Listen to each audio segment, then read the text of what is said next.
para o nosso encontro da Hepatologia DOR. Queria dizer a todos que nós sabemos que hoje é comemoração de São João no Nordeste, mas, mesmo assim, nós temos 91 inscritos. O doutor Paraná queria que a gente tivesse de jantar hoje cocada e tudo, né, Paraná? Mas, como é um webinar, a gente não consegue. Mas, para o ano que vem, quem sabe a gente faz isso ao vivo, né? Esse evento está sendo gravado e hoje nós teremos a apresentação de 2 casos. O primeiro deles, nós temos a honra de receber aqui a doutora Natália Trevisoli, representando o DF-STAR de Brasília. Eu vou deixar a apresentação dela para o doutor Paraná. Ela vai falar sobre transplante hepático após trombose aguda de veia porta. O doutor Paraná vai fazer as honras do recebimento, que ele divide comigo a coordenação. E o segundo caso é um caso do meu hospital, Quinta Dor, onde nós teremos na apresentação o doutor Marcos Barcelos, que é o nosso R2, ao término já convidado para ficar no serviço, que vai apresentar o caso, a doutora Geisa Bige, que é uma das responsáveis pela patologia hepática de nosso hospital e da patologia da Rede DOR, a doutora Stephanie Rito, que é farmacêutica, supervisão da farmácia, e ela está participando do nosso projeto Hepatox, o doutor Gilberto Silva, que é um dos meus braços na hepatologia do Hospital Quinta Dor. Feitas as apresentações, eu vou passar a palavra para o doutor Paraná, meu irmãozinho que divide comigo essa coordenação do projeto Hepatologia DOR. Paraná. Obrigado, amiga. Muito boa noite a todos. Mais uma sessão Hepatologia DOR. Nós estamos numa fase de integração, por isso que é importante nós trazermos a experiência dos diversos centros. Brasília é um centro que desponta. A medicina de Brasília está numa fase muito ascendente, o que é muito bom, e a Rede DOR em Brasília está muito bem representada. A Natália vai fazer a apresentação do caso, e nós vamos ter tenho certeza, uma discussão profícua, tem sempre sido assim. Hoje nós vamos ter uma plateia menor, porque é um grande feriado no Nordeste, o São João no Nordeste é semelhante ao Carnaval, ele rivaliza com o Carnaval, todo mundo viaja, mas assim a gente resolveu manter a sessão hoje, no mesmo dia, seguindo o nosso calendário normal, até porque são casos clínicos, e casos clínicos não esperam. Eles acontecem, simplesmente acontecem a qualquer hora. Então, mesmo sendo esse feriado, a gente manteve e temos já uma plateia bastante interessante já acompanhando a apresentação. Natália, é com você, e nós vamos ter as 2 apresentações, não é, Ana? E ao final, discutimos, ao final de cada uma, fazemos a discussão. Ok, vamos adiante. Olá, pessoal, boa noite a todos. Agradeço o convite da doutora Ana e do doutor Paraná. Vou compartilhar minha tela para começar a apresentação.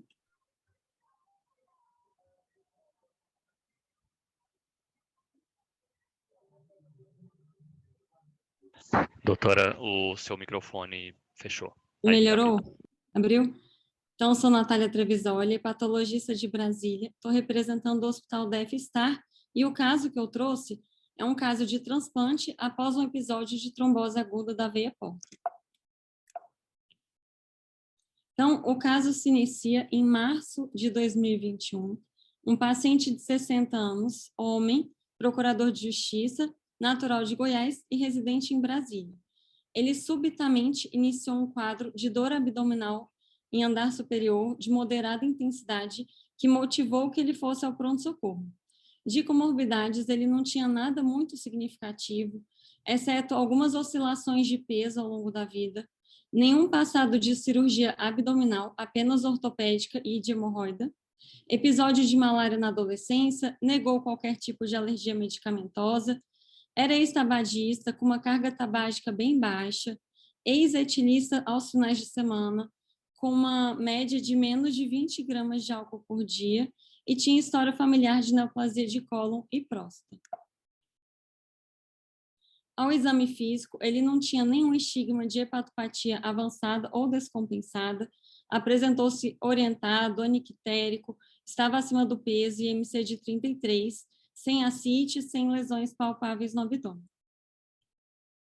Nos exames laboratoriais dele, chamava a atenção uma função hepática preservada, com mel de sódio de 10 e Child A6. Nada muito relevante, exceto o gama-GT um pouco aumentado. Ele foi submetido, devido a esse episódio de dor abdominal aguda, a estudo de imagem que mostrou falha de enchimento completa da veia mesentérica superior e de seus ramos, que se estendia para a veia porta e ramo portal direito, com densificação dos planos gordurosos mesentéricos e uma pequena ascite que não era detectável ao exame físico, ou seja, uma ascite grau 1. Então, a gente fez o diagnóstico de trombose aguda do sistema porta. Além disso, os exames de imagem que ele realizou no pronto-socorro mostraram sinais de hepatopatia crônica com hipertensão portal, aqui representados por um fígado de contorno microlobulado, hipertrofia do caudado e esplenomegalia. E, para nossa surpresa, também apareceu um nódulo que fechava a característica de hepatocarcinoma. Na ressonância, ele era hipervascular e com pseudocápsula, e na tomografia ele era hipervascular com achaute bem definido. A medida variava entre 4,5 até 5, então ele era um nódulo dentro do critério de Milão, e importante dizer que o trombo não tinha evidência de ser relacionado à invasão tumoral. Devido à trombose aguda de porta, ele foi avaliado pela vascular e foi indicado um procedimento hemodinâmico a fim de tentar desobstruir o ramo portal. Foi realizado acesso da veia porta via transparieto, foi realizada em seguida trombólise química intratrombo com actilise e aspiração mecânica do trombo. E o exame de controle mostrou um resultado satisfatório com recanalização do tronco portal. Importante dizer que ele foi investigado para doenças hematológicas e trombofilias associadas, além da cirrose e da neoplasia, que a gente sabe que são fatores de risco, mas não foi encontrado nenhuma outra doença. E pela trombose aguda foi iniciada a anticoagulação plena após o procedimento. Em relação à investigação da etiologia da doença hepática, ele realizou sorologias virais, que mostrou um perfil de contato prévio com o vírus da hepatite B, hepatite C negativo, e a carga viral detectada em nível bem baixo, caracterizando um HBV oculto. Então, na vigência de HBS negativo, ele tinha uma carga viral fracamente positiva. Tinha ferritina elevada, na presença da saturação de transferrina dentro da normalidade. De qualquer forma, fez o estudo das mutações de HFE, que não foram detectadas. No estudo de marcadores de autoimunidade, chamava a atenção um FAM 1/640, foi um achado isolado e o score de hepatite autoimune não foi diagnóstico. Além disso, o perfil de cobre e alfa-1 antitripsina sem alterações. Em relação a demais exames pré-operatórios e de estadiamento, a tomografia de tórax não mostrou nenhum sinal de doença neoplásica, ou seja, era um hepatocarcinoma restrito ao fígado. A endoscopia corroborou o achado de hipertensão portal, com varizes de fino calibre sem headspots. Nenhuma doença que impedisse a indicação de transplante na colono, na avaliação cardiológica ou na avaliação urológica. Em relação à complementação laboratorial, ele não tinha alfa-fetoproteína elevada e nem nenhum outro marcador tumoral apresentava-se alterado. Em relação à avaliação metabólica, ele tinha um LDL um pouco alterado, de 123, e realizou sorologias e tipagem a fim de programar uma imunossupressão futura, nada muito relevante também. No dia 12 de abril, ele apresentou um quadro compatível com COVID, evolução sem gravidade, sem necessidade de internação hospitalar, apenas ficou isolado durante o período indicado. Quando terminou o isolamento, a gente programou uma quimioembolização que foi realizada no final de abril. O objetivo era manter a lesão dentro do critério de Milão, já que era próximo de 5 centímetros, que é o limite do critério. O procedimento foi realizado sem intercorrências, o paciente teve uma internação bem breve para realizar o procedimento. Importante dizer que, como ele tinha uma carga viral positiva, era um cirrótico, tinha um hepatocarcinoma e iria fazer um procedimento que pode causar um flare do vírus B, foi iniciado em TKV, Child A, 1 comprimido por dia. Ele foi inscrito em lista de transplante hepático dia 13 de maio. A gente solicitou situação especial que foi deferida. O motivo da situação especial foi o hepatocarcinoma dentro de critério de Milão, com critério de ressecabilidade. O critério de irressecabilidade não foi o MELD, que era 10, mas foi a necessidade de ressecção de mais de 2 segmentos, devido à proximidade do tumor com o ramo direito da porta e veia hepática média. Ele foi transplantado no dia 20 de maio. Aqui em Brasília, a gente, infelizmente, tem um tempo de espera médio de 39 dias e um MELD médio de 17. O MELD dele, o MELD real dos exames de sangue era 11, ele foi transplantado com MELD de situação especial, MELD 20, doador de 43 anos, aqui do Distrito Federal, o que permitiu um tempo de isquemia bem baixo, de 5 horas e 40 minutos. Geralmente, a técnica realizada para anastomose da veia cava no serviço é piggyback, teve algumas particularidades da anastomose arterial, ainda tinha um trombo residual na porta, que foi retirado, e a anastomose biliar foi colédoco-colédoco. Foi uma cirurgia tranquila, sem transfusões, não usado cell saver pelo hepatocarcinoma, e ele chegou na UTI extubado com noro em dose baixa. Durante a internação do transplante, ele apresentou uma boa evolução e recebeu alta no 9º dia de pós-operatório. A gente nota que, como o tempo de isquemia foi baixo, o pico de transaminases foi relativamente baixo também, e ele já saiu com INR de saída bem satisfatório de 1,6. A análise histopatológica do explante confirmou o achado de cirrose hepática. Em relação a características que pudessem apontar alguma outra coisa associada, ele tinha estatose, um infiltrado inflamatório mononuclear portal, áreas de lesão da placa limitante e discreto infiltrado inflamatório mononuclear em compartimento lobular. Além disso, confirmou-se o achado do carcinoma hepatocelular no explante de 3,7 centímetros, grau histológico G2, com trama reticulínica acentuadamente reduzida, perda da trama, com invasão vascular e perineural ausentes e margens livres.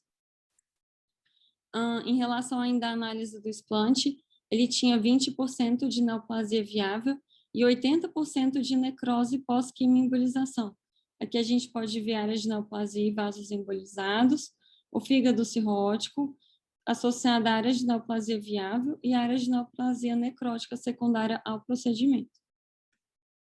Atualmente, ele está com 1 mês e 3 dias de pós-transplante hepático, está usando tacrolimus e prednisona devido a um citomegalovírus positivo, então eu suspendi o micofenolato, mantém o uso de antiviral para hepatite B, mantém o uso de anticoagulação, pantoprazol e Bactrim, porque ele era um paciente toxoplasmose IgG negativo, usamos Bactrim por 3 meses para profilaxia.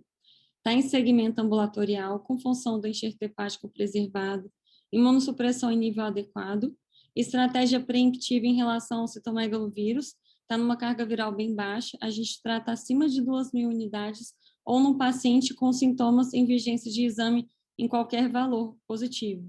Está em programação de imunização para a COVID, aguardamos em geral 30 dias após o transplante e 30 dias após o episódio de COVID, e está programado o segmento da carga viral da hepatite B, até para realizarmos um controle após o início da imunossupressão. Então, aqui eu apresento a nossa equipe. O chefe da equipe é o Dr. André Watanabe, da cirurgia, e eu sou a coordenadora da hepatologia clínica. Agradeço mais uma vez a oportunidade de apresentação e devolvo a palavra para os moderadores. Muito bom, Natália, interessante.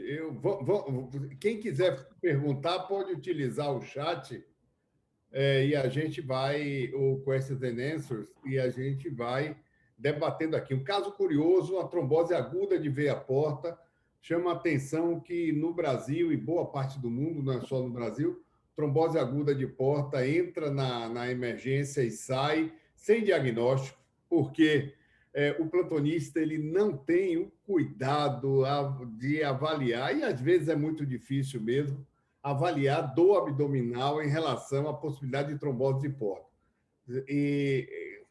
A qualquer paciente cirrótico, eu já aviso a ele que ao chegar ao PA, já avise Se tiver dor abdominal, de lá ele não sai sem o Doppler. Não sai. Se ele não conseguir contactar comigo, ele vai falar isso para o plantonista, porque senão é complexo, é difícil. Eu me lembro que o professor Dominique Vallat, no Hospital Bujon, ele sempre falava que dor abdominal que reflete em dorso, no hipocôndrio direito, que reflete em dorso unilateral, e o sinal do cadarço, pede ao paciente para fazer como se estivesse dando laço no sapato, no cadarço. O paciente não consegue fletir o tronco, que tem que pensar nisso. Esse paciente, curiosamente, quando você estava comentando, disse: olha, estamos diante de um paciente com uma esclerose hepatoportal. Ele não deve ser cirrótico, excelente função hepática, com um lobo caudado muito avantajado, parecia uma esclerose hepatoportal. Para minha surpresa, ele aparece com CHC, que não é comum na esclerose hepatoportal, e o diagnóstico histológico foi de cirrose. Eu gostaria muito de ter visto esse espaço porta. Às vezes é difícil o diagnóstico, você faz fibrose portal e septal. Claro, o patologista ele tem ampla condição de definir, sobretudo no implante, mas eu queria ver se ele não tinha algumas veias anômalas nesse espaço porta, porque a trombose ela é 3 vezes mais frequente, né, no paciente com esclerose hepatoportal do que no paciente cirrótico. E carcinoma hepatocelular, da nossa série, nós temos 3 casos em pacientes com esclerose hepatoportal. Então, é algo que precisa ser publicado. Então, eu estava pensando, se for, vou juntar a nossa publicação daqui, porque é interessante. Uma pergunta que eu faço para vocês: num paciente com excelente performance, excelente estado geral, vocês consideram a possibilidade de fazer trombólise intraarterial nesse paciente ou partem direto para a anticoagulação plena? Então, doutor, na nossa experiência, não tivemos ainda nenhum caso, a não ser esse que eu trouxe, que tivemos oportunidade de fazer trombólise. Então, esse chamou a atenção, que foi, de fato, a apresentação aguda. Muitas vezes, os nossos cirróticos, a gente detecta a trombose de porta em um exame, por exemplo, no screening de hepatocarcinoma, que estava ausente em um exame anterior, mas a gente não chega a pegar o exato momento da trombose. Nesses casos, a gente acaba fazendo apenas anticoagulação plena. Essa foi nossa primeira oportunidade de fazer trombólise. O curioso que eu achei desse caso é que ele não sabia do diagnóstico de cirrose, ele era, entre aspas, previamente rígido em relação à hepatopatia. Em menos de 2 meses, ele descobriu a trombose, a cirrose, o hepatocarcinoma e estava transplantado. Exato. Então, foi uma situação modificadora da vida dele. Exato. Ana, você faz trombólise na fase aguda, lá no quinto, ou vai direto para... Não, a gente chama equipe de radiointervencionista e avalia. Se for um evento agudo, a gente tem usado, sim. Eu queria... aí depende, né? Às vezes o Salas fica, ou a equipe, né? Ah, não, eu acho que não dá, já tem mais tempo. O difícil é você pegar esse tempo do evento agudo, mas a gente tem feito, até podemos pedir para eles apresentarem esses resultados aqui um dia, que são interessantes, mas a gente tem essa oportunidade. Ana, vamos juntar nossos 2 casos. Eu tenho no Hospital Aliança 6 casos de trombólise na fase aguda, reversão em 4, transplante em 2 pacientes. E tem, eu acho que Paulo tem no português um caso que foi feito lá a reversão. Eu acho que pouca gente tem experiência com trombólise na fase aguda, porque você precisa ter um bom serviço de hepatologia para você sensibilizar o PA a fazer o diagnóstico na fase aguda, porque senão não faz. São poucos os hospitais. Isso aí, você falou um ponto que eu considero assim, extremamente importante. A dor abdominal num paciente com cirrose ou sem cirrose, está atento para uma possibilidade de trombose, ou você faz uma angio-TC, ou você faz uma tomografia, alguma coisa para ir atrás desse diagnóstico. Esse caso é muito interessante. É difícil mesmo, eu fico olhando, será que esse paciente tinha cirrose? Estranho, né? E ele tem uma outra coisa, que é um marcador viral, uma carga viral baixa, ele tem uma alfa-fetoproteína normal, talvez aquele tipo de tumor que não levante alfa-fetoproteína mesmo, provavelmente relacionado a um vírus B, vocês consideraram como oculto, enfim, você fez uma observação assim. Eu achei bem interessante esse caso, porque ele poderia ter ficado por ali pela trombose, fazer uma anticoagulação e não achar o tumor. Então, eu queria chamar a atenção para toda vez que a gente encontra um evento trombótico, em exaustão, em afastar a neoplasia ou paraneoplasia, e não ficar pensando na hipercoagulabilidade o tempo todo, porque tem uma cirrose, a gente tem que procurar tumor de qualquer forma, porque você consegue fazer uma modificação. Então, achei bem interessante esse caso de vocês, parabéns. Bem legal isso de você mostrar, a gente está muito falando sobre vacina também, né? Mostrar o esquema de vacinação, essa preocupação com o esquema de vacinação, a gente tem que começar a pensar nisso. Aí entra, né, a imunossupressão, a não imunossupressão. Eu também teria começado com 0,5 de entecavir, uma dose menor. Você fez umas colocações muito interessantes. Eu acho que a equipe está de parabéns, como o Paraná falou. Vocês estão começando... É uma equipe que está já há um tempo lá, como a gente conversou outro dia, né, Natália? Mas vocês estão mostrando um resultado muito bacana, muito bonito. Eu acho que é isso mesmo. Eu não sei se alguém quer comentar daqui. Gilberto, você quer falar alguma coisa sobre esse caso? Geisa, sobre anatomopatologia? O caso é um caso muito interessante, né? Acho que essa vivência da trombose aguda, a gente teve alguns casos lá no Quintador com a possibilidade de fazer e tentar terapia com hemodinâmica. Alguns a gente não teve tanto sucesso, né? Enfim. E esse aí a gente viu que teve a repermeabilização completa aí da porta, da mesentérica, né? E eu acho que eu também ficaria na dúvida se esse paciente é um cirrótico de verdade, né? Ou se, de repente, não é, como o Paraná comentou, uma esclerose hepatoportal, um paciente com hipertensão portal não cirrótica, né? E que pode ter desenvolvido aí essa trombose aguda, tá? Eu, sinceramente, eu não lembro de nenhum cirrótico que eu tenha visto que tenha aberto um quadro dessa forma, né? Com uma trombose tão extensa, trombose de porta mesentérica.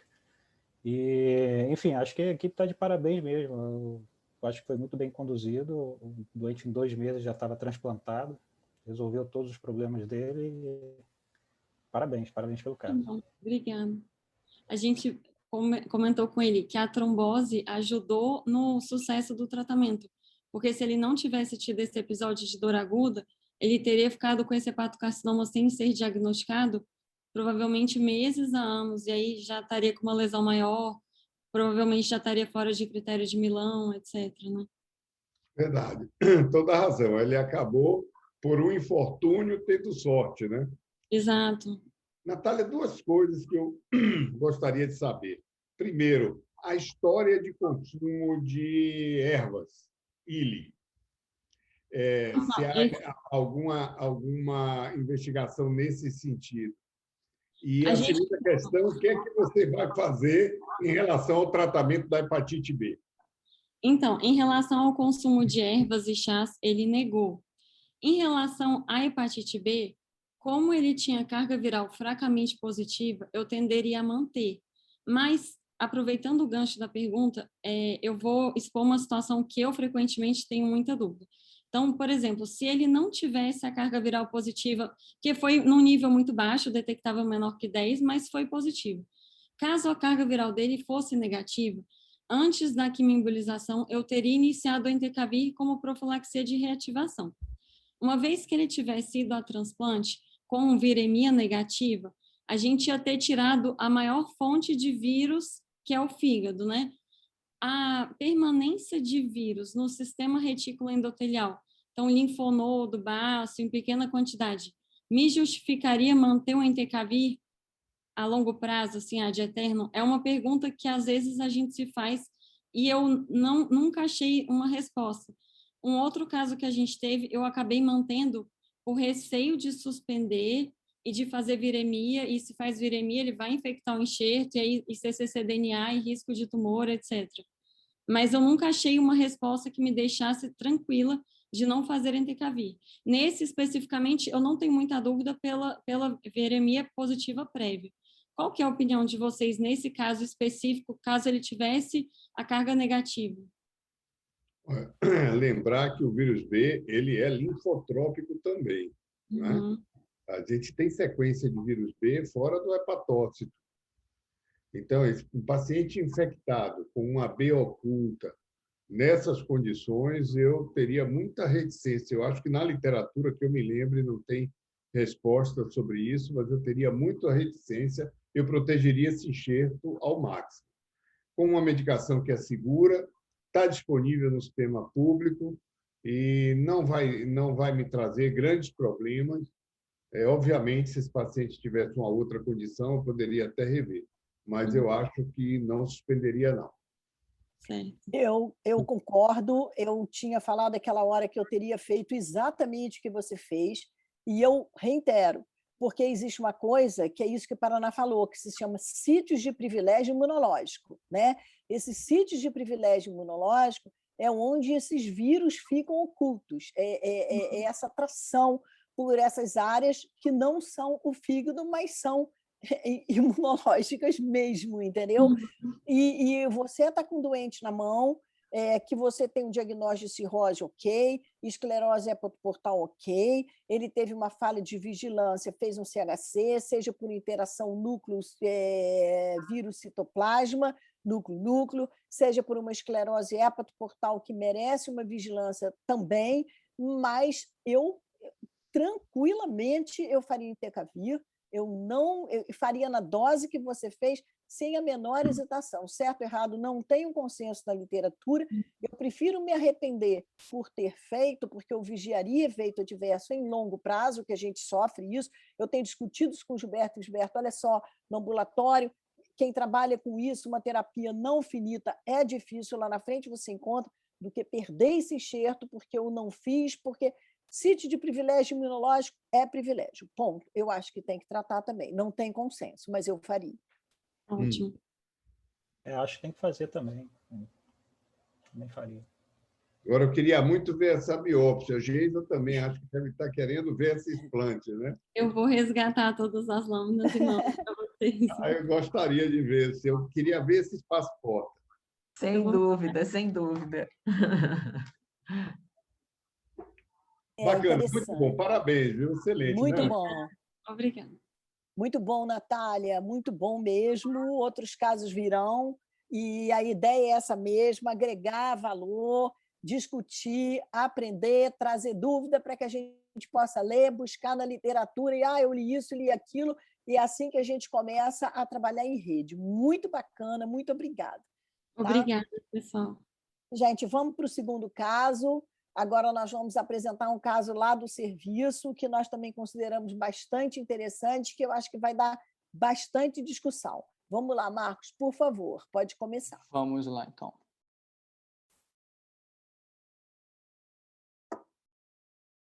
Bom, todos visualizam a tela? Perfeito. Perfeito. Primeiramente, queria agradecer a todos que estão aqui assistindo, queria agradecer o convite da doutora Ana, a Stephanie, a Geisa, o Carlos Frederico e o Gilberto também, que participaram na condução e apresentação do caso, né? Então, vamos em frente.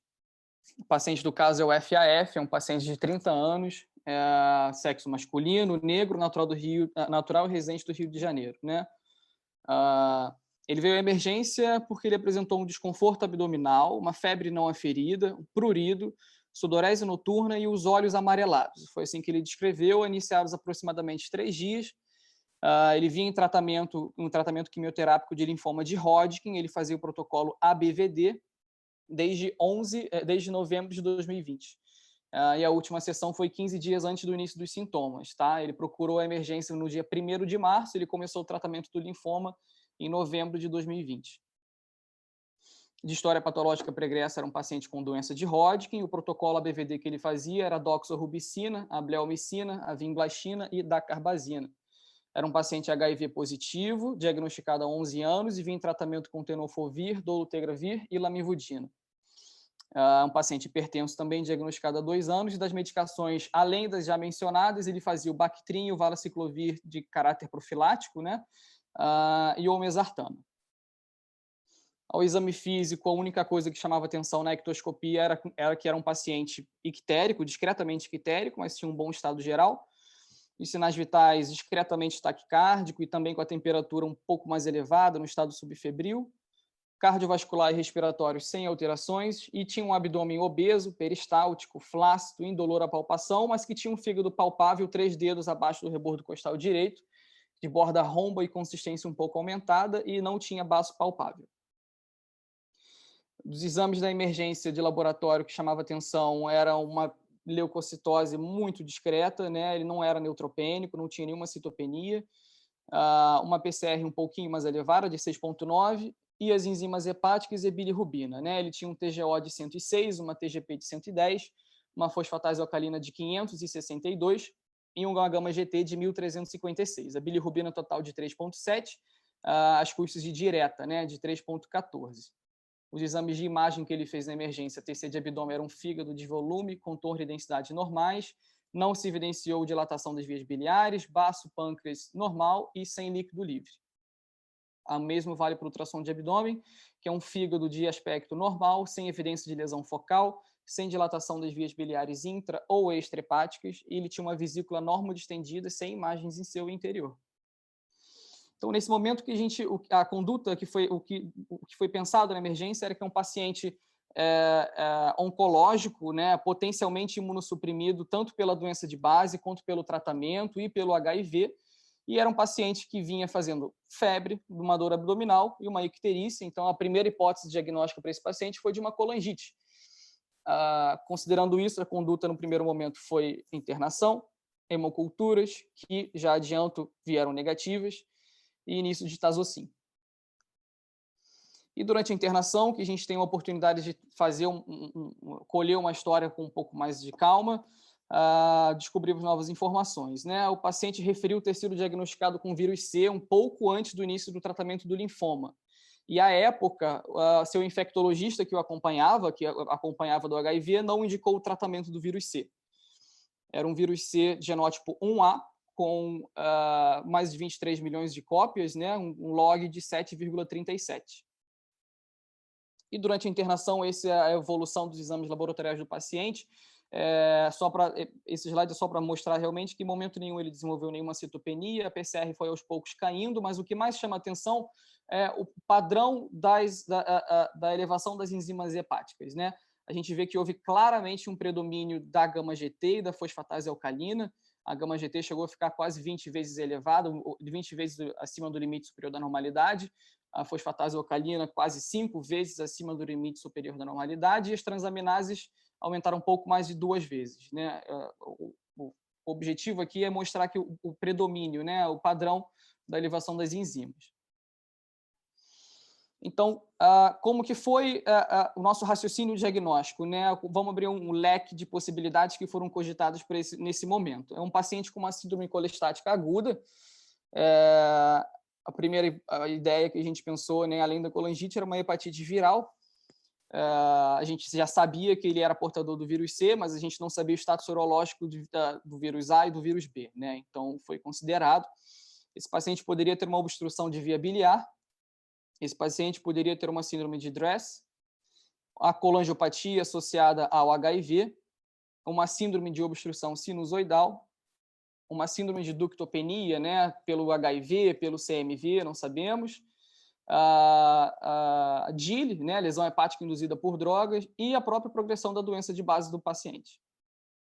Então, vamos lá, vamos bater um por um aqui as coisas que a gente conseguiu excluir, as nossas considerações.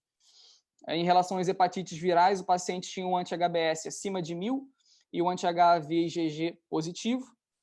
A gente já sabia que o paciente tem vírus C, então o vírus C continua na mesa, né? Continua como uma possibilidade. Sobre a síndrome de obstrução sinusoidal, não era lá muito sugestivo, né? A clínica da síndrome de obstrução sinusoidal ou doença veno-oclusiva, a trombocitopenia, ganho de peso, ascite, injúria renal, não estavam presentes, e ele também não tinha evidência ultrassonográfica, né? A gente sabe que é uma condição muito mais relacionada com os pacientes hematológicos que fazem transplante de célula-tronco hematopoético. Esse paciente não foi um paciente transplantado, mas tem outros quimioterápicos e imunobiológicos que podem causar essa condição, mas o paciente não fez uso de nenhuma dessas medicações. A colangiopatia associada ao HIV ocorre normalmente nos pacientes com muitos anos de doença, com uma carga viral alta, né, com a imunodeficiência já estabelecida. O nosso paciente tinha uma carga viral do vírus HIV indetectável, menor do que 40, e um TCD4 de 439. Então, não parecia para nós que ele estava com uma boa adesão ao TARV, com uma boa resposta à terapia antirretroviral que ele fazia. Em relação à ductopenia, tanto pelo HIV quanto pelo CMV, durante a internação descobriu-se um CMV de 210 cópias, né? Apesar do paciente não ter a imagem sugestiva, o diagnóstico definitivo da ductopenia, a gente sabe que é histopatológico. Em relação à síndrome de Dress, né, agora chamada de hipersensibilidade induzida por fármacos, a gente sabe que está relacionado a algumas drogas, entre elas a mais comum, halopurinol e antiepilépticos, que o paciente definitivamente não fazia uso, mas ele fazia uso de uma sulfa, né? Ele fazia uso do Bactrim. E o DRESS a gente sabe que é um diagnóstico improvável, mas fica aqui mais como uma lembrança, né? Apesar do paciente não ter nenhuma manifestação cutânea e apesar do paciente não ter feito eosinofilia, de fato, a gente sabe que não são condições mandatórias para o diagnóstico de DRESS, né? Além disso, a manifestação visceral ou orgânica mais comum da DRESS, a gente sabe que é hepática, e da manifestação hepática mais comum, o padrão mais comum é o padrão colestático. Bom, só batendo os critérios de diagnóstico de DRESS, o paciente não fez febre maior do que 38, o paciente não tinha linfadenopatia, não tinha eosinofilia, não havia relato de linfocitose atípica, não tinha nenhum rastro cutâneo, nenhuma manifestação cutânea, ele não fez biópsia de pele, tinha um envolvimento orgânico. Quando a gente olha retrospectivamente, a gente sabe que a condição dele durou mais do que 15 dias e outras causas foram excluídas, né? Foram excluídos vírus A, vírus B e as culturas que vieram negativos, então ele ganhou um pontinho aqui. Quando a gente soma tudo, a gente vê que os pontos eles é menor do que 2, então o diagnóstico de DRESS está excluído. A gente sabe que era uma coisa pouco provável, mas fica a lembrança. Então, vamos voltar para aquele leque que a gente abriu com as coisas que a gente conseguiu excluir e as coisas que a gente não conseguiu, né? O que ainda estava na nossa cabeça. Progressão de doença, a própria atividade do vírus C, uma síndrome ductopênica, talvez pelo CMV, porque o HIV dele parecia estar bem controlado, e DILI, né? Como a gente não conseguiu fugir muito daqui, sair muito daqui, o paciente acabou sendo submetido a uma biópsia hepática transjugular pela equipe da radiointervenção. Eu vou passar a palavra para uma das patologistas que conduziu o caso, a doutora Geisa.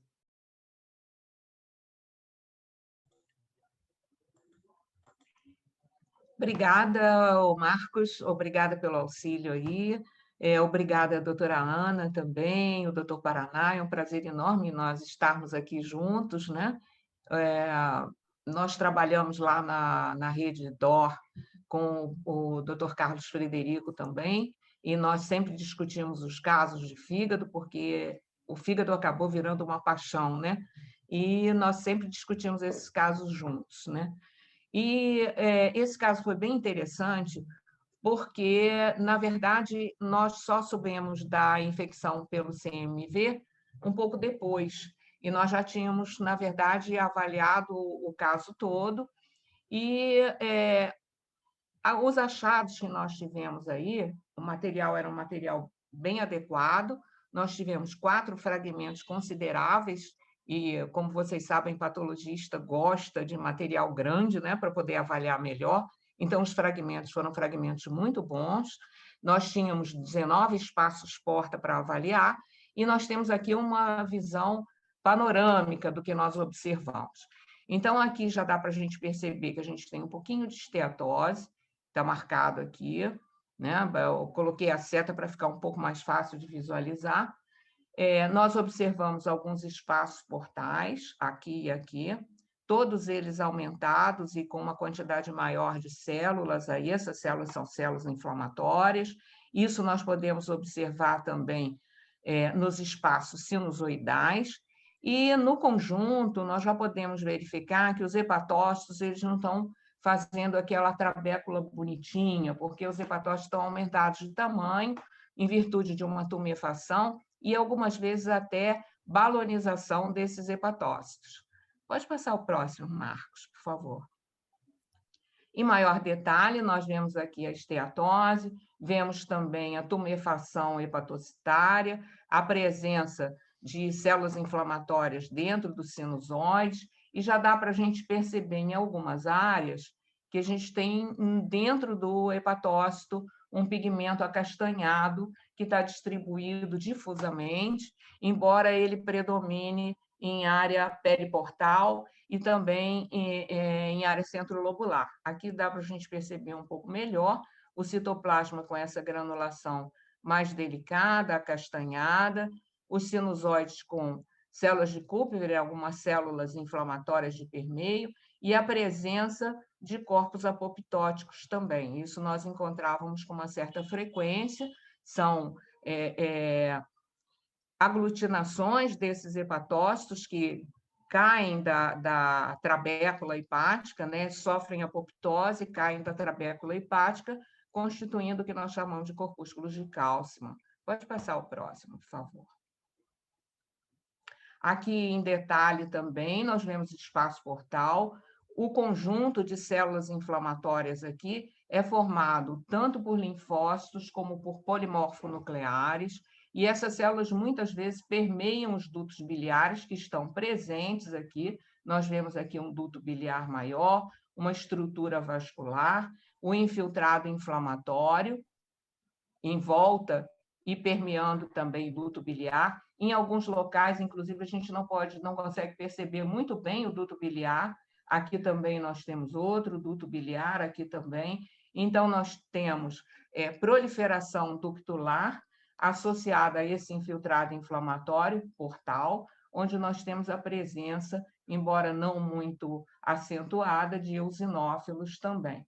Aqui, a granulação acastanhada, que nós percebemos, do pigmento biliar depositado aí. Aqui nós temos um agregado de linfócitos, próximos também a essa vênula portal, no espaço porta. Pode passar o próximo. Aqui, em detalhe, nesse espaço porta maior, nós temos o duto biliar aqui, então os dutos biliares estavam presentes, mas agredidos por células inflamatórias, com alterações degenerativas desse revestimento ductal. Vemos aqui as arteríolas que compõem esse espaço portal, a presença de eosinófilos nesse infiltrado, que é constituído tanto por linfócitos como por polimorfonucleares e alguns eosinófilos. A tumefação hepatocitária com a presença da granulação acastanhada. Pode passar o próximo, por favor. E aqui um outro detalhe também de outro espaço portal, mostrando um número maior de eosinófilos, polimorfonucleares envolvendo e permeando duto biliar, que estava presente também, a tumefação celular, uma estrutura vascular, e aqui uma coloração para o retículo, mostrando que não havia fibrose. Esse retículo é um retículo fino, né? E ele foi observado dessa forma em todo o fígado, todo o segmento que nós observamos, em todos os fragmentos. Então, não havia uma fibrose portal, o processo é um processo agudo, onde nós vemos também aqui a agressão aos hepatócitos, e eles estão sofrendo apoptose, e nós aproveitamos e fizemos também uma pesquisa de citomegalovírus, que foi negativa, né? Então, nós, em virtude de toda a história do quadro clínico, pode passar o próximo, por favor, Marcos, e dos aspectos histológicos, nós concluímos por uma hepatite aguda, com um padrão colestático, embora não fosse uma colestase acentuada. A pesquisa de citomegalovírus foi negativa e não havia fibrose. Então, todas essas alterações que nós vimos, elas podem corresponder a uma agressão, a uma injúria hepática produzida por drogas. Na verdade, esse diagnóstico acaba sendo um diagnóstico mais clínico por conta do aspecto muito inespecífico. Não existe um padrão para a gente determinar que aquele fígado esteja sofrendo uma agressão medicamentosa, né? Quem bate o martelo realmente é o clínico, que vai observar as alterações ou a melhora do paciente na retirada de determinadas drogas que são suspeitas. Para o patologista, é um quadro inespecífico e que, para ser definido como tal, a gente tem que afastar outras condições que possam favorecer essa agressão hepática. No caso, por exemplo, a presença do processo inflamatório, se é um paciente que tem hepatite C, uma das coisas que a gente pensa também poderia ser a agudização de um processo infeccioso, né? Entretanto, não é comum, nos casos de hepatite aguda por vírus C, a gente encontrar alterações desse tipo em espaço portal, né? Mas, de qualquer forma, como eu já disse anteriormente, isso é um diagnóstico de exclusão. Certo? Perfeito, Geisa. Muitíssimo obrigado. Então, agora, quando a gente considera a DILI como nosso provável diagnóstico, né, invariavelmente, obrigatoriamente, a gente vai ter que olhar os quimioterápicos que o paciente fazia uso, né? Então, quando a gente fala do protocolo ABVD, a gente está falando, mais uma vez, da doxorubicina, antiga adriamicina, que é considerada uma droga no grupo B, uma causa provável, né, de injúria hepática, da bleomicina, que é considerada uma droga no grupo D, que é uma causa possível, porém rara, a vinblastina, que é considerada uma droga no grupo E, que não há provas, não tem evidências que ela cause lesão hepática, e a dacarbazina, que é do grupo B, também é provável causa de lesão hepática, né? Esses pacientes oncológicos que fazem múltiplas drogas, né? É muito difícil a gente determinar qual droga é a responsável, né? Eles fazem muitas drogas simultâneas, então fica difícil a gente fazer essa distinção. Nesse caso, quando a gente vai pesquisar mais um pouquinho, a doxorubicina, a lesão hepática já estava descrita em bula, né? Então, a lesão hepática foi observada num N menor de pacientes, né? Já na dacarbazina foi um efeito descrito após a comercialização da droga, né? Então, para nós, a princípio, a droga responsável pela DILI do paciente foi a doxorubicina. E com isso eu passo a palavra para a farmacêutica do caso, Stephanie Rito. Boa noite. Vou falar um pouco, né, com a visão, né, da parte da farmácia com relação a esse paciente, né, esse caso. Pode passar. Existem alguns fatores, né, que foram importantes para a gente poder analisar esse caso, que é a questão de ser um paciente HIV, né, um paciente que já tem um sistema imunológico comprometido, e como também tem a doença de Hodgkin, né, que também faz com que esse paciente também seja um paciente, como o Marcos falou, né, que ele fique ainda mais imunocomprometido. E acaba que você acaba relacionando o tratamento. É um paciente que faz quimioterápico e antirretroviral, e esses medicamentos podem acabar interagindo entre si, né, e acabar aumentando a concentração de um ou de outro. E a questão também do ajuste da função hepática, né, que se foi levado em consideração quando se iniciou a quimioterapia. E eu até cheguei a questionar isso para o Marcos, o Marcos falou que não foi levado em consideração, justamente por conta do risco e benefício, né, que esse paciente estava com a doença evoluindo, e os médicos optaram por continuar, né, mesmo desconfiando da droga, né, e não teve esse ajuste da função renal, da função hepática, desculpa, justamente por conta da progressão da doença. Pode passar. O RUCAN, né, ele é um algoritmo de casualidade, né, ele é voltado para a gente poder dizer se aquela droga suspeita ela está relacionada, né, a essa DILI, e existe vários padrões, vários tópicos, né, que vai orientando a gente com relação ao efeito da droga, né, se essa droga ela está relacionada a esse tipo de lesão hepática, né. E quando você pode passar, Marcos, que vai aparecer o algoritmo, né? Essa é a cara do algoritmo. Então, quando você escolhe o medicamento, você precisa classificar se foi uma lesão hepatocelular ou colestática ou mista, e como o Marcos falou, né, e a doutora Geisa também, foi característico como colestático, então a gente seguiu a linha do colestático, né, levando em consideração ao tempo do aparecimento das reações da alteração da fosfatase alcalina, assim também como o curso da doença, né, se no decorrer da suspensão da droga teve uma diminuição ou não. Pode passar. Assim também se apresentava alguns fatores de risco, né, com relação à presença ou ausência de ser um paciente alcoólico, né, de ser dependente de álcool, no caso que não era, se existia algum medicamento que poderia estar relacionado também, né, e outros fatores, como o Marcos também disse, era um paciente que tinha hepatite A, C ou B, né, no caso ele não tinha isso, não tinha outras complicações, com relação também à informação prévia do medicamento, né? Como o Marcos falou, a doxorubicina, ela tem, né, já descrito em bula sobre essa questão de hepatotoxicidade, então foi um dos pontos também que fez a gente levar em consideração a doxa ser a causadora dessa DILI, né? E o tempo dessa readministração, como eu falei lá no início, não foi suspensa a droga, né? Continuou se usando. Mas logo após a suspensão, né, depois que ele terminou os 3 ciclos de quimioterapia, teve uma diminuição significativa dos parâmetros de fosfatase alcalina. Então, a gente acaba relacionando a doxorubicina ainda mais. E pode passar, Marcos.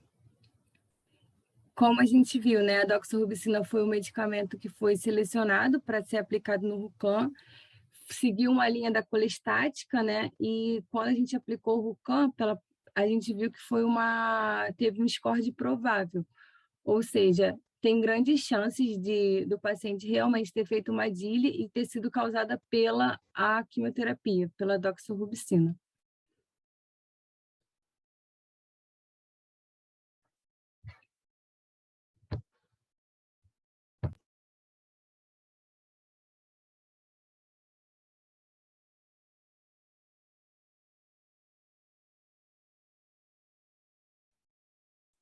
Marcos, você está mudo. Vocês me escutam agora? Agora sim. Ah, pronto. Ok. Vamos lá, então. Esse paciente foi de alta depois de 7 dias de internação. Nesse primeiro momento, não foi optado por tratar o vírus C, tá? Porque ele tinha múltiplas interações medicamentosas, né? Nesse momento, o paciente fazia uso de muitas medicações e muitas medicações que, para ele, nesse momento, foram consideradas indispensáveis, né? Para o genótipo desse paciente, ele poderia fazer ou glicaprevir, pembrolizumab, que interagia com a doxorubicina, interagia com a olmesartana e interagia quase que proibitivamente com a vinblastina, né? Outra opção seria o ledipasvir com sofosbuvir, que interagia com o tenofovir, ou sofosbuvir e velpatasvir, que interagia com o tenofovir também, e também com a vinblastina, né? Foi discutido bastante com a equipe da hematologia do paciente e optado por, nesse momento, não tratar o vírus C, porque ele não havia evidência histopatológica de lesão hepática pelo vírus C, todos os outros esquemas que o paciente fazia, pesou-se muito risco-benefício e optou-se por hora, não tratar o vírus C. Então, esse paciente fez 3 ciclos de ABVD, seguidos de 3 ciclos de AVD. A droga que acabou saindo foi a bleomicina, mas não foi por conta de DILI nem nada disso, foi por um período que a droga ficou indisponível no mercado. O paciente finalizou o tratamento em maio e tem um PET com remissão completa. Em um retorno ambulatorial desse paciente, esse é um exame da semana passada, a gente repara que ele tem uma TGO de 84, uma TGP de 94, uma fosfatase alcalina de 119, normal, e uma gama-GT um pouquinho ainda aumentada, né?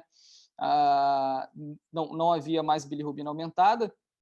Então, nesse momento, levantou-se a possibilidade de agora sim ser uma possível atividade inflamatória do vírus C, e nessa condição que foi indicado o tratamento da terapia antirretroviral já foi solicitado. Essas são as minhas referências bibliográficas e muitíssimo obrigado. Gilberto. Olá, boa noite.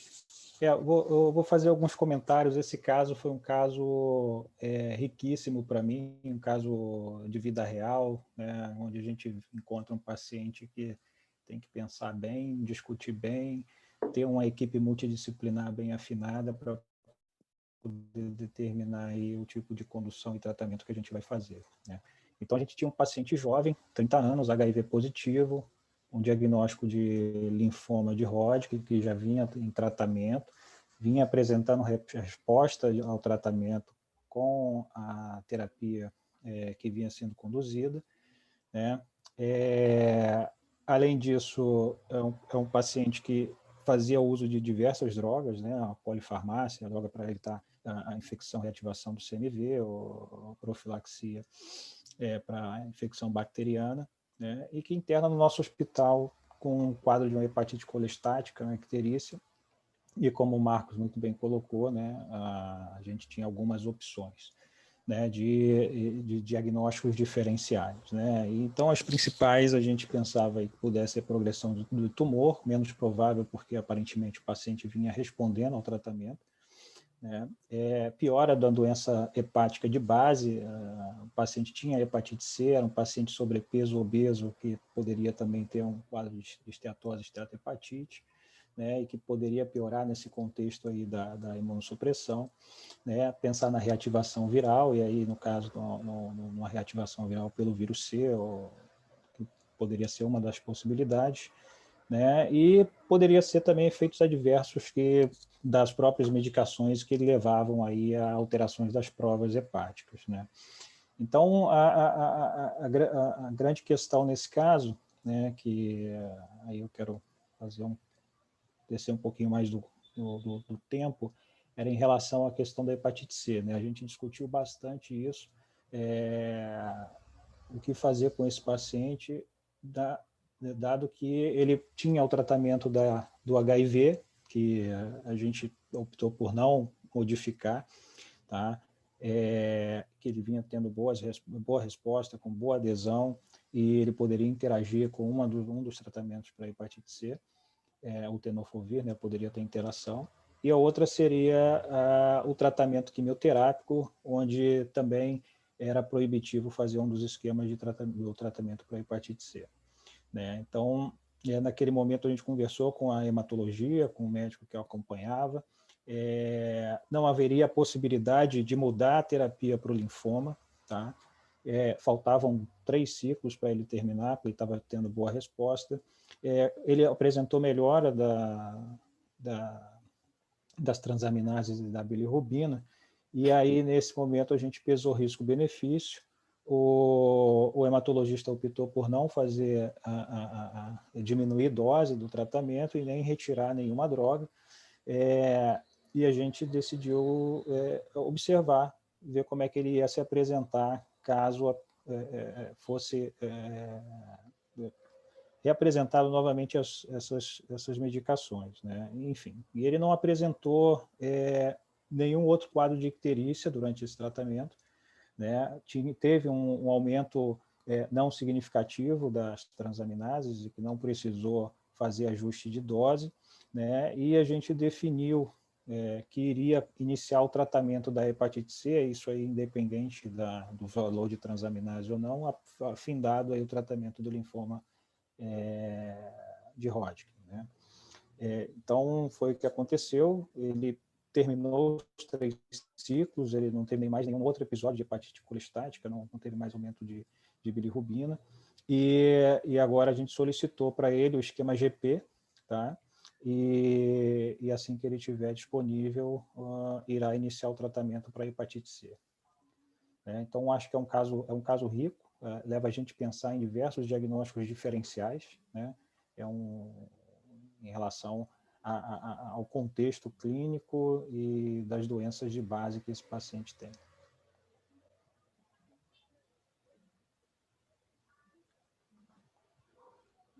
Paraná? Belo caso. Queria ouvir Incita você. muito o raciocínio do diagnóstico diferencial, uma patologia que não é específica, mas ajudou muito no caso, porque ajudou a afastar uma série de condições, né? Acho que eu esperava, Geisa, na Zona 3, encontrar mais achados, né? Exato. Pois é, não tinha pouca coisa na Zona 3.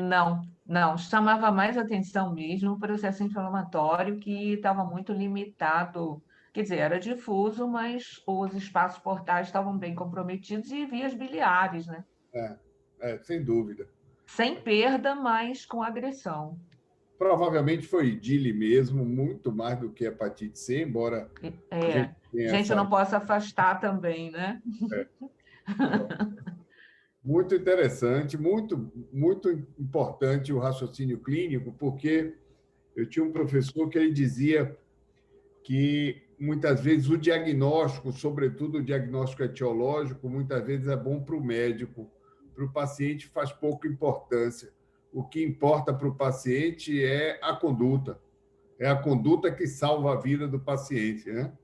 E o que foi feito com esse paciente foi uma conduta perfeita. Por sorte, ele está num centro que tem uma estrutura bem montada para a hepatologia, algo bem estruturado, porque um paciente como esse, num centro em que não tenha uma estrutura de hepatologia, ele ficaria perdido, seguramente ficaria perdido. Queria chamar a atenção também em relação à biópsia, tá? A biópsia foi uma biópsia transjugular e teve um bom rendimento, 19 espaços porta, né? Então a gente teve excelente, material excelente. Possibilidade também, enfim, numa biópsia transjugular, né? Que é uma opção aí na. Exato. As biópsias transjugulares hoje, elas são bem diferentes, não são mais mordiscadas como eram. Hoje já vem um material interessante. O problema nosso de utilizar essa ferramenta, eu não sei se vocês têm aqui, são os planos de saúde que não autorizam e glosam depois. Isso é um problema muito sério. E, às vezes, a gente tem falta do catéter. Como é aí no Rio de Janeiro? Queria fazer uns comentários sobre esse caso. Eu acho esse caso belíssimo. Eu acho que a história clínica, o raciocínio clínico, eles têm que pesar sempre, não causar malefício ao paciente. Esse caso é extremamente rico, deu muito que a gente discutir, muito a ser pensado, né? E chamar atenção quando você tem uma equipe multidisciplinar que você pode dividir a tua conduta e o teu pensamento. Isso é muito interessante, não tomar uma conduta sozinho. Por outro lado, o Gilberto vai rir, ele já sabe que eu vou falar.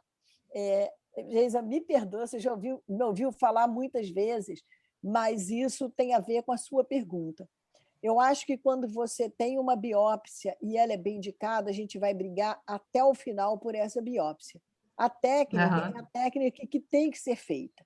O que eu sou contra é a gente fazer biópsia em diagnósticos que nos parecem muito óbvios, entendeu? Por exemplo, sem uma biópsia, porque a gente tem que pensar que a gente tem um exame invasivo, seja ela transjugular, lá ele rindo, lá ele morre de rir quando eu falo isso, Geisa, ele diz que qualquer dia você vai me pegar no pátio. Mas eu acho que quando a gente indica um procedimento, ele tem que ser defendido até o final, porque ele precisa ser feito. Então, neste caso, eu jamais concordaria em não fazer biópsia, entendeu? Plano glosando, não glosando. Agora, se o doente tem um risco maior, se ela vai ter que ser transjugular, a gente vai brigar até o final, como a briga que nós compramos na época do TIPS, há muitos anos atrás, quando a gente usava um TIPS que não era um TIPS coberto, entendeu? Então, acho que eu sei que a gente enfrenta esse problema, mas é um problema que a gente tem que enfrentar. Por outro lado, esse caso veio numa coincidência muito boa, porque eu queria avisar para as pessoas, todos os que estão aqui presentes, assistindo, nós tivemos uma plateia de 70 participantes hoje em São João, né? Você disse que as pessoas iam comer rapadura, eu acho que 70 pessoas hoje é uma vitória.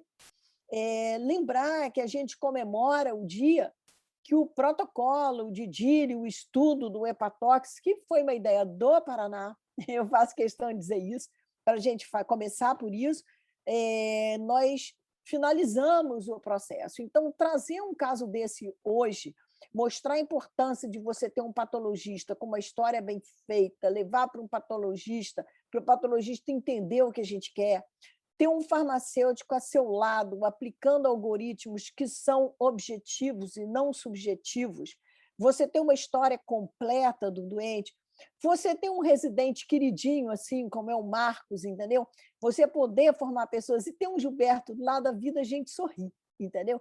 Então, isso é muito legal. Eu acho que tem que ser multidisciplinar. Essa é a ideia do protocolo do hepatox, que foi uma ideia que não foi minha inicialmente, foi do Paraná, mas o Paraná deu uma ideia, eu sigo, porque eu sei que é boa, entendeu? Então, acho que a gente comemora esse dia com 2 casos assim, super interessantes, um caso de uma trombose aguda apresentado pela Natália, um caso belíssimo, mostrando que a rede está assim, super bem representada no Brasil, em Brasília, e um caso para comemorar, na verdade, foi uma coincidência mesmo, que a gente recebeu esse protocolo finalizado agora à tarde, entendeu?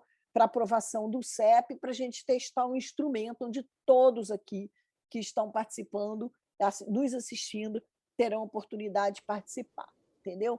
Então, eu vou deixar o Paraná encerrar, não sei, eu não estou vendo pergunta, não estou vendo ninguém com a mão levantada, acho que as pessoas estão comendo rapadura de fato, então não estão levantando a mão.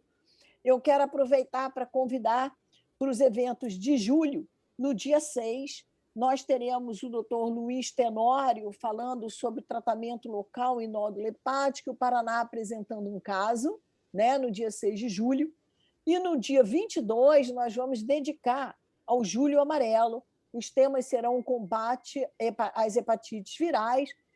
Nós não tivemos ainda confirmação, mas desejamos muito ter aqui a doutora Ana Verena e já temos confirmado o doutor André Lira, que serão os nossos temas de julho. Realmente, eu não sei se você consegue ver alguma coisa aí no chat, eu não estou vendo ninguém com a mão levantada, não sei se alguém quer comentar. Paraná, hoje você encerra.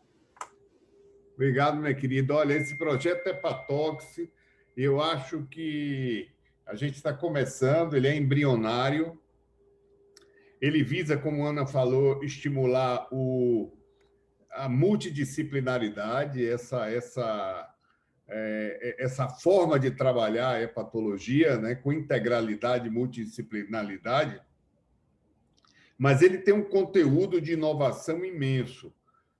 A ideia é que, quando nós tivermos implantado em alguns hospitais da rede, a gente tenha o nosso próprio hepatox brasileiro.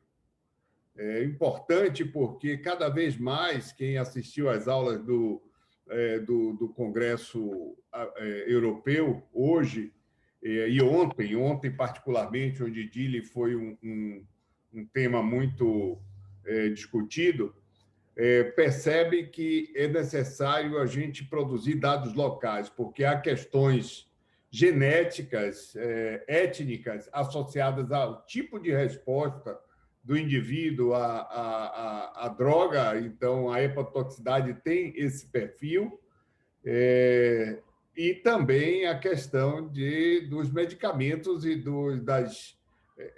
das ervas que são utilizadas regionalmente. A gente não tem esses dados no Brasil, por isso que a gente recorre ao hepatox do NIH, que tem uma visão muito mais americana. Acho que a gente vai evoluir para algo bem sólido aqui, e eu não tenho dúvida que isso vai ser uma grande inovação no Brasil. Ana, muitíssimo obrigado. Os 2 casos... Nós temos aqui a doutora Suzana Nascimento, cumprimentando os palestrantes. Temos aqui a nossa doutora Maria Chiara, que também agradeceu, e lembrando que a Maria Chiara já está convidada para setembro, né? Doutor André Bonfim também falando. Gente, eu queria pedir, em nome do Paraná e meu, que as pessoas mandem para a gente seus e-mails para que possamos convidar mais gente para falar, para apresentar caso, porque a gente está fazendo um trabalho de formiguinha, estamos conseguindo, mas se aquelas pessoas que querem apresentar caso, que têm desejo de falar, é informal, os casos são para discussão, para aprendizado. Olha, eu trouxe esse caso porque eu não sei o que fazer, tem alguma opinião, a gente provavelmente vai dizer também não sabemos, né, Paraná? Mas, por favor, mandem para nós. Tem o nosso contato, tem médicos, hepatologia, adoro o grupo que o Paraná criou, tem várias formas, a gente está aqui desejando mesmo que todo mundo entre aqui conosco, fazer uma rede Brasil. A gente vai apenas testar um instrumento um pouquinho e começar a abrir com treinamento para o Brasil inteiro. A gente vai ter uma reunião segunda-feira sobre isso, uma fala, para a gente poder fechar isso melhor, mas a nossa alegria é ter o Brasil inteiro trabalhando em muitos e muitos projetos. Vai ter trabalho para muita gente, a gente não vai fazer isso sozinho, não, tenham certeza. Renata, você está dando parabéns aí, a Renata Pérez, mas olha, pode aprovar aí nosso protocolo aí, se você tem algum comentário a fazer, né, Paraná? Gente, vamos agora comer rapadura, cocada, porque senão o Paraná vai brigar comigo depois, eu não posso ficar sem a parceria dele, tá bom? Boa noite, obrigada a todos. Obrigada a Obrigada, todos. hein? Aos colegas que nos assistiram até agora, uma boa noite. E feliz São João. Isso. Bye, bye. Bye, bye.